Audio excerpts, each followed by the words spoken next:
Assalamualaikum warahmatullahi wabarakatuh. Alhamdulillah, wassalatu wassalamu ala rasulillah wa ala alihi wa sahbihi wa mawalah, amma ba'du. Kaum muslimin yang semoga senantiasa mendapatkan limpahan rahmat dan keberkahan daripada Allah Subhanahu wa taala. Bagaimana kabar Anda semuanya? Kami doakan semoga Anda senantiasa dalam keadaan sehat walafiat dan senantiasa mendapatkan taufik daripada Allah Subhanahu wa taala. Kaum muslimin rahimakumullah, ada seorang sahabat yang bernama Hudzaifah bin Yaman radhiyallahu anhu. Beliau pernah meriwayatkan suatu hadis bahwasanya beliau berkata, "Shallaitu ma'an nabiyyi sallallahu alaihi wasallam dzata lailah." Aku pernah sholat bersama Rasulullah sallallahu alaihi wasallam pada suatu malam. Yang dimaksud dengan sholat di sini adalah sholat malam, sholat tahajud. Kemudian beliau melanjutkan hadisnya, "Faftatahan Nabiyyu sallallahu alaihi wasallam al-Baqarah." Pada sholat tahajud itu Rasulullah SAW membuka ayat pertama dengan membaca surat Al-Baqarah. Maqultu, kemudian aku berkata dalam hati, yarka'u indal mi'ah. Mungkin Rasulullah SAW akan rukuk ketika beliau selesai membaca surat Al-Baqarah di ayat yang 100. Tsumma madha. Kemudian Rasulullah SAW menyelesaikan bacaan surat Al-Baqarah ayat ke-100, namun beliau terus melanjutkan sholatnya. Kemudian fakultu, kemudian aku berkata dalam hati, yarka'u biha fi rak'ah. Mungkin Rasulullah SAW akan rukuk pada setelah selesai beliau membaca surat Al-Baqarah dari awal hingga akhir. Tsumma madha. Kemudian Rasulullah SAW telah menyelesaikan bacaan Al-Baqarah dari awal hingga akhir. Kemudian beliau mengatakan bahwasanya yarka'u biha. Mungkin setelah ini Rasulullah SAW telah selesai menyelesaikan daripada surat Al-Baqarah ini, beliau akan langsung rukuk. Namun tidak demikian. Faftataha an-nisa. Lalu Rasulullah SAW melanjutkan bacaannya tadi. Setelah selesai daripada surat Al-Baqarah, beliau melanjutkan membaca surat An-Nisa. Faqara'aha. Kemudian Rasulullah SAW membaca surat An-Nisa itu dari awal hingga akhir. Kemudian Hudzaifah bin Yaman ini melanjutkan bahwasanya faftaraha Ala Imran. Setelah beliau selesai menyelesaikan bacaan daripada surat Al-Baqarah kemudian An-Nisa, beliau melanjutkan bacaan surat Ali Imran.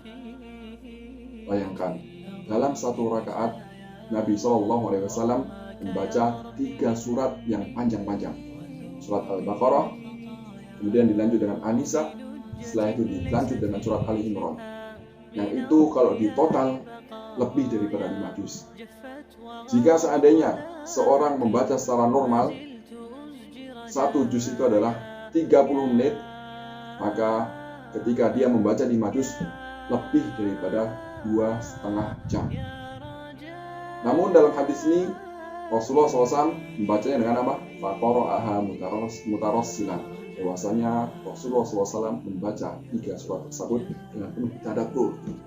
Apabila beliau melewati ayat-ayat tentang masalah tasbih, beliau berhenti dan bertasbih kepada Allah Subhanahu wa taala. Ketika beliau melewati ayat-ayat tentang masalah azab, masalah neraka, beliau berhenti kemudian memohon kepada Allah Subhanahu wa taala perlindungan daripada azabnya dan juga siksa api neraka. Ketika beliau melewati ayat-ayat yang berkaitan tentang surga, beliau berhenti dan berdoa kepada Allah Subhanahu wa taala agar beliau dimasukkan ke dalam surganya. Pastilah bacaan Rasulullah ini sangatlah panjang, kurang lebih daripada 3 jam. Tidak hanya di situ saja. Beliau disebutkan dalam hadis ini bahwasanya ketika beliau rukuknya itu lamanya kurang lebih sama dengan lamanya beliau berdiri, yaitu kurang lebih 5 juz tadi. Setelah itu beliau i'tidal, berdiri dari rukuk yang mana lamanya kurang lebih sama dengan lamanya ketika beliau sallallahu alaihi wasallam berdiri membaca 5 juz. Dan ketika beliau sujudnya juga lamanya kurang lebih sama dengan ketika beliau sallallahu alaihi wasallam membaca 5 juz tadi. Inilah ibadah daripada Rasulullah SAW. Beliau adalah suri tauladan kita, beliau adalah Nabi kita yang tercinta. Diriwayatkan dalam riwayat lain daripada Abdullah bin Mas'ud radhiyallahu anhu, beliau juga pernah meriwayatkan, "Shallaitu ma'an nabiyyi sallallahu alaihi wasallam lailah." Aku pernah sholat bersama Rasulullah SAW pada suatu malam. Sama, ini adalah sholat tahajud, sholat malam. Fa'atala al-qiyam, kemudian Rasulullah SAW memperpanjang berdirinya. Hatta hamamtu bi amrin su', sampai aku memiliki keinginan yang kurang baik pada waktu itu. Kemudian sahabat yang lain bertanya, "Qila fama hamamta bi?" Keinginan apa? Keinginan buruk apa yang engkau inginkan pada waktu itu, wahai Ibnu Mas'ud? Kemudian beliau menjawab, "Hamamtu an aq'uda wa hamamtu an ajlisa wa ada'ahu." Aku berharap ataupun aku berkeinginan pada waktu itu untuk duduk dan meninggalkan Rasulullah SAW sholat sendirian pada waktu itu. Inilah Rasulullah SAW. Padahal kita ketahui bahwasanya pada waktu itu Abdullah bin Mas'ud ini usianya masih muda belia. Tetapi beliau tidak sanggup mengikuti sholat malam Rasulullah SAW yang begitu lamanya. Disebutkan dalam hadis lain daripada Aisyah radhiyallahu anha, karena Nabi sallallahu alaihi wasallam yaqumu minal lail, bahwasanya Rasulullah sallallahu alaihi wasallam ketika beliau sholat malam hatta tatafattar qadamahu, saking lamanya beliau berdiri dalam sholat tahajud, saking lamanya Rasulullah SAW sholat tahajud, hatta tatafattar qadamahu, sampai kaki Rasulullah itu bengkak pecah-pecah. Lalu Aisyah radhiyallahu anha bertanya kepada baginda Rasulullah SAW, "Ya Rasulullah, lima tasna'u hada?" Ya Rasulullah, kenapa engkau masih sholat seperti ini yang saking lamanya sampai kakimu itu bengkak-bengkak? Laqad ghafarallahu laka ma taqaddama min dzambika wa ma ta'akhkhar. Padahal Allah Subhanahu wa taala telah mengampuni dosa-dosamu yang telah lalu maupun dosa-dosamu yang akan datang. Tetapi mengapa Anda masih melakukan sholat yang sedemikian rupa sampai kakimu itu bengkak-bengkak ya Rasulullah? Kemudian Rasulullah SAW menjawab, afala ahabbu an akuna abadan syakura. Apakah tidak boleh aku menjadi seorang hamba yang senantiasa bersyukur pada Allah Subhanahu wa taala. Ikhwani fiddin, azanallahu wa iyyakum. Inilah ibadah daripada seorang baginda Rasulullah SAW, suri tauladan kita. Lalu kita berkaca kepada diri kita sendiri, bagaimana sholat malam kita, bagaimana sholat sunnah-sunnah kita. Jangankan ke sholat sunnah, kita lihat pada sholat wajib-wajib kita, sholat fardu kita.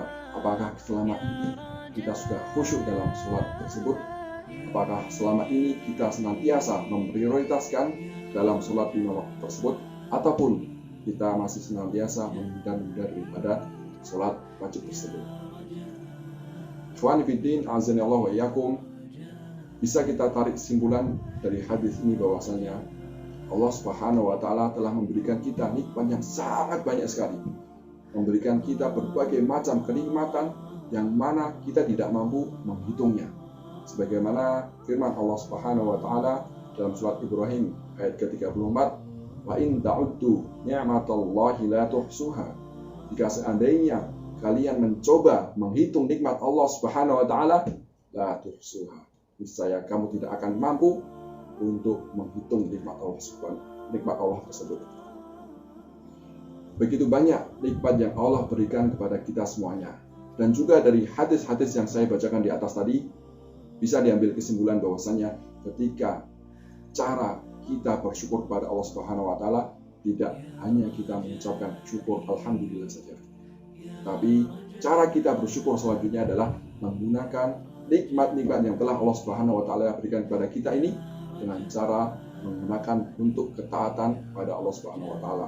Sebagaimana Rasulullah tadi, meskipun beliau sudah diampuni dosa-dosa yang telah lalu maupun yang akan datang, tetap Rasulullah SAW mengatakan, afala uhibbu an akuna abadan syakura. Apakah tidak boleh aku menjadi seorang hamba yang senantiasa pandai bersyukur kepada Allah Subhanahu wa taala.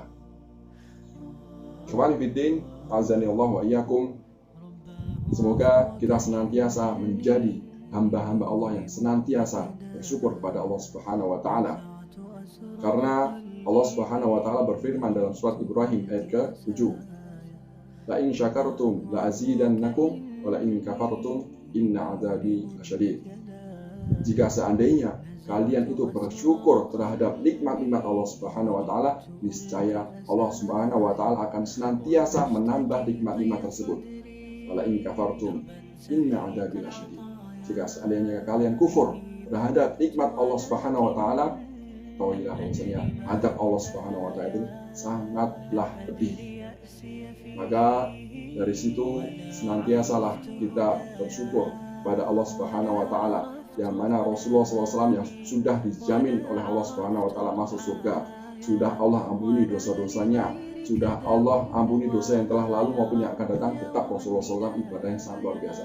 Bagaimana dengan kita, yang mana diri kita ini tidak ada jaminan masuk surga, dosa-dosa kita sangat banyak, belum tentu Allah ampuni itu semuanya, dan amalan kita sangat sedikit, belum tentu Allah terima itu semuanya. Semoga ini bermanfaat bagi Anda sekalian dan menjadi renungan bagi diri saya pribadi dan juga para pendengar sekalian. Terima kasih banyak. Wabillahi taufiq wal hidayah. Assalamualaikum warahmatullahi wabarakatuh.